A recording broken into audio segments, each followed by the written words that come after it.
कभी सोचा है कि हमारी दुनिया एक अनदेखे नियम पर चलती है? एक ऐसी ताकत जो सुबह की पहली चाय से लेकर रात के खाने तक हर चीज को चुपचाप कंट्रोल कर रही है। आज हम उसी अदृश्य शक्ति के राज से पर्दा उठाएंगे जिसका नाम है पीएच। तो चलिए एक सवाल से शुरू करते हैं। दांतों, पेट और एक मधुमक्खी के डंक में आखिर क्या कॉमन हो सकता है? सुनने में तो ये तीनों चीजें बिल्कुल अलग अलग लगती हैं, है ना? लेकिन इनके बीच एक बहुत गहरा और सच कहूं तो हैरान कर देने वाला कनेक्शन है। बस बने रहिए, इसका जवाब आपको खुद ब खुद मिल जाएगा। अब उस पहेली को सुलझाने के लिए हमें पहले इस छिपे हुए शासक को समझना होगा। आखिर ये पीएच स्केल है क्या भला, और ये हमारी दुनिया को चलाता कैसे है? देखिए, इसे बिल्कुल सिंपल रखते हैं। पीएच बस एक नापने का पैमाना है। जैसे हम लंबाई के लिए मीटर और वजन के लिए किलो का इस्तेमाल करते हैं, वैसे ही पीएच किसी भी लिक्विड चीज के एसिडिक या बेसिक होने का लेवल बताता है। समझ लीजिए, ये केमिस्ट्री की दुनिया का एक यूनिवर्सल रूलर है। अच्छा, तो ये रूलर दो तरफा है। बीच में आता है 7 जो न्यूट्रल पॉइंट है। अब 7 से नीचे जो भी है वो एसिड कहलाता है, जैसे नींबू जिसका स्वाद खट्टा होता है। और 7 से ऊपर जो भी है वो बेस या एल्कलाइन कहलाता है, जैसे साबुन जो स्वाद में कड़वा और छूने में थोड़ा चिकना सा होता है। और अगर थोड़ा साइंटिफिक नज़र से देखें तो सारा खेल प्रोटॉन्स का है। एसिड्स प्रोटॉन डोनेट करते हैं और बेस उन्हें एक्सेप्ट कर लेते हैं। तो चलिए अब इस स्केल को अपनी रोज की जिंदगी में एक्शन में देखते हैं। शुरुआत करते हैं सुबह से और जानते हैं कि कैसे पीएच हमारी मुस्कान का सबसे बड़ा दुश्मन बन सकता है। जी हाँ, जैसे ही हम सुबह का पहला निवाला मुंह में डालते हैं, हमारे मुंह के अंदर एक केमिकल जंग छिड़ जाती है। और ये लड़ाई हर रोज हर बार खाना खाने के बाद होती है। तो होता क्या है, जब हम कुछ भी मीठा खाते हैं तो हमारे मुंह में जो लाखों बैक्टीरिया रहते हैं उनकी तो पार्टी हो जाती है। वो उस चीनी को खाते हैं और बदले में वेस्ट प्रोडक्ट के तौर पर एसिड निकालते हैं। यही एसिड हमारे मुंह के पीएच को गिराकर 5.5 से भी नीचे ले जाता है।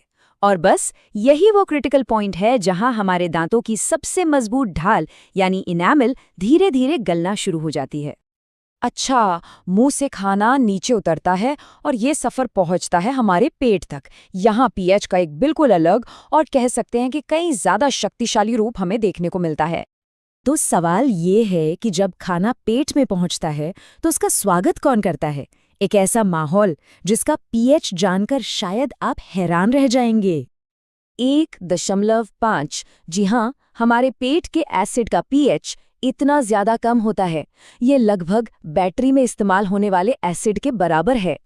सोचिए, ये एसिड इतना पावरफुल है कि लोहे जैसी चीज को भी गला दे। लेकिन हमारे पेट को इससे कोई नुकसान नहीं होता। क्यों भला? क्योंकि पेट के अंदर म्यूकस की एक मोटी परत होती है जो उसे बचा कर रखती है। और ये एसिड हमारे लिए बहुत जरूरी भी है। ये खाने को छोटे छोटे टुकड़ों में तोड़ता है और खाने के साथ आए खतरनाक बैक्टीरिया को भी खत्म कर देता है। अब जरा शरीर के अंदर की दुनिया से बाहर निकलते हैं और देखते हैं कि कैसे यही पीएच जमीन में छिपकर पूरी दुनिया का पेट भरता है। हम सब मिट्टी को अक्सर बस धूल या गंदगी समझते हैं, लेकिन असल में ये एक जीती जागती केमिकल लैब है। और इस लैब का बॉस है पीएच। कोई भी पौधा तभी ठीक से बढ़ सकता है जब उसे अपनी पसंद के पीएच लेवल वाली मिट्टी मिले। और हर पौधे की अपनी अपनी पसंद होती है। जैसे कि ब्लूबेरी और आलू को एसिडिक मिट्टी बहुत पसंद है, वहीं ज्यादातर सब्जियां हल्के एसिडिक माहौल में ही अच्छे से उगती हैं।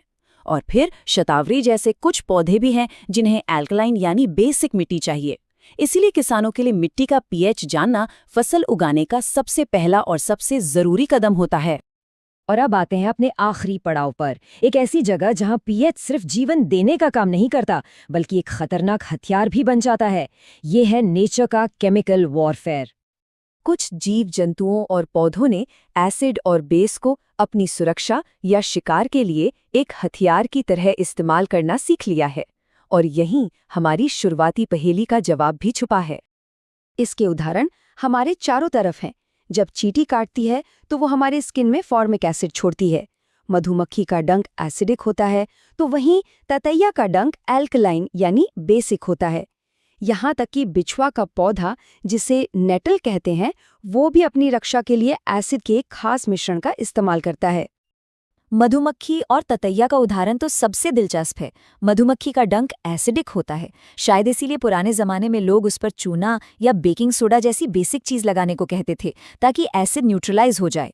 वहीं ततैया का डंक बेसिक होता है, और एक फर्क ये भी है कि मधुमक्खी का कांटेदार डंक स्किन में ही टूटकर रह जाता है, जबकि ततैया अपने चिकने डंक से बार बार डंक मार सकती है।